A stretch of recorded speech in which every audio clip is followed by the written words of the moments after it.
Hi friends! Telangana రాష్ట్ర ప్రజలందరికీ అదృపే శుభవార్త. ఆసరా చేయుత పెన్షన్‌లు భారీగా అయితే పెంచారండి. పెంచిన డబ్బులు ఎప్పుడు ఇస్తారనేసి ప్రజలైతే చాలా ఆతృతతో అయితే ఎదురు చూడడం జరుగుతుంది. ప్రతి ఒక్కరికి కూడా ఇన్ఫర్మేషన్ క్లారిటీగా తెలుస్తుందండి.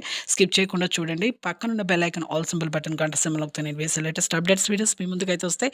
ఒక లైక్ చేయండి. లైక్ చేయడం వల్ల 10 మందికి ఇన్ఫర్మేషన్ అనేది వీడియో అనేది వాళ్ళ ముందుకెళ్ళి చూపిస్తుంది. ఇక ప్రతి ఒక్కరికైతే తెలియజేయండి. ఈ యొక్క 2 నెలల డబ్బులు మరి ఎప్పుడొస్తాయి? పాత వారి, కొత్త వారి కొన్ని లక్షల మందికి రద్దవుతున్నాయి. మరి ఎందుకు రద్దవుతున్నాయి? ఏ సర్టిఫికేట్స్ లేకపోవడం వల్ల రద్దవుతున్నాయి? తెలుసుకునే ముందు లైక్ అయితే చేయండి. ఇక లేట్ చేయకుండా అయితే వీడియోలకైతే వెళ్ళిపోదాం. ప్రతి ఒక్కరికి కూడా పాత వారికి, వృద్ధులకి, వితంతువులకు, ఒంటరి మహిళలకు 4,000, వికలాంగులకి 6,000 రూపాయలు. అలాగే ఈ ఎంపీసీఐ లింక్ చేసుకుంటేనే మీకు 2 నెలల డబ్బులు బ్యాంకుల్లో అయితే పడతాయి. జూన్‌లో అయితే ఖచ్చితంగా అయితే 5 నుంచి 10వ తేదీ వరకు అయితే పడతాయి. అలాగే కొత్త వారికి, వృద్ధులకి, వితంతువులకు, ఒంటరి మహిళలకు 4,000, వికలాంగులకి 6,000, హెచ్ఐవి బాధితులకు కూడా 4,000 అయితే రావడం జరుగుతుంది. ప్రతి ఒక్కరు 2 నెలల డబ్బులు అయితే జూన్‌లో అయితే వస్తాయండి. లైక్ చేయండి.